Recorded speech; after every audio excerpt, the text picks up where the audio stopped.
Shalom et bienvenue dans cette nouvelle envolée spirituelle. Nous bénissons le Seigneur qui nous donne la grâce d'être comptés parmi les vivants.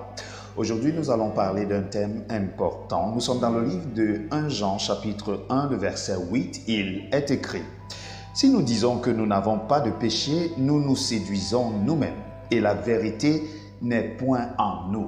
Vous savez, le fait d'être chrétien ne fait pas de nous des hommes irréprochables.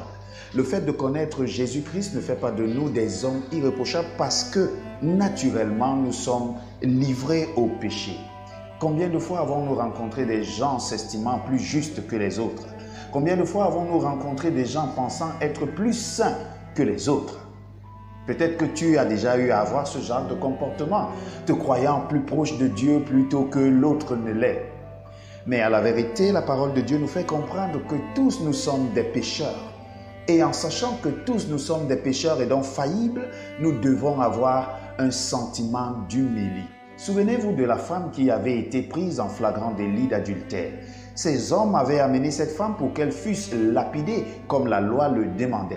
Sauf que Dieu, à travers Jésus, a décidé de pardonner les péchés de cette femme et de la rendre libre afin de vivre une vie de liberté et pas une vie de contrainte. Mais ce qui nous intéresse le plus, c'est que Jésus posa la question et dit que celui d'entre vous qui n'a pas péché jette le premier la pierre.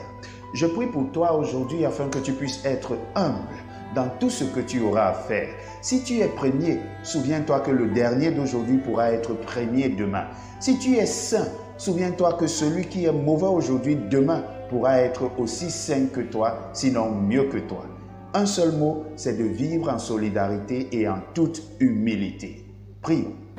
Notre Dieu, notre Père, nous te bénissons de nous donner la force et l'amour du prochain afin que nous soyons humbles et que nous puissions nous aimer les uns les autres.